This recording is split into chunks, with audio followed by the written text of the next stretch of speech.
এই ভিডিওতে আমরা দেখতে পাচ্ছি একটি মেয়ে একটি লুজ ফিটিং ড্রেসকে কিভাবে ফিটিং করছে। গলার দিক দিয়ে একটা রিবন ঢুকালো, ঢুকিয়ে একদম ফিটিং করে সুন্দরভাবে পেছনে একটা বো বেঁধে নিল, আর হয়ে গেল ওয়েল ফিটেড ড্রেস। অনেক সুন্দর হ্যাক্স, তাই না বলুন? ওয়াও!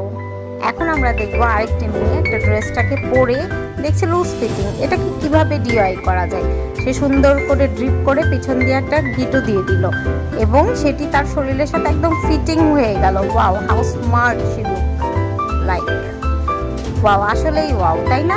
এখন আমরা দেখতে পারবো তৃতীয় হ্যাক্সটি। এখন সে একটি সোয়েটারের মতো করে নিল, নিয়ে পেঁচিয়ে সুন্দরভাবে হাতাতে ঢুকিয়ে দিল এবং হয়ে গেল ভেরি স্টাইলিশ ওয়েস্টার্ন ড্রেস।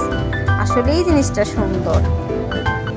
আরেক জায়গায় আমরা দেখতে পাচ্ছি একজন একটি জামাকে সেলাই করে নিচ্ছে এবং সেটা কেচি দিয়ে কেটে নিল এবং আরেকটি হাতাতে সে স্টিচ করে নিচ্ছে। স্টিচ করে নেওয়ার পরে সে এখন এটাকে পরলো, পরে তার হাতার দিক দিয়ে না গলার দিক দিয়ে হাতাগুলো বের করে নিল এবং ওইটাকে পকেট সিস্টেম করে নিল। ওয়াও, আসলেই খুবই নাইস।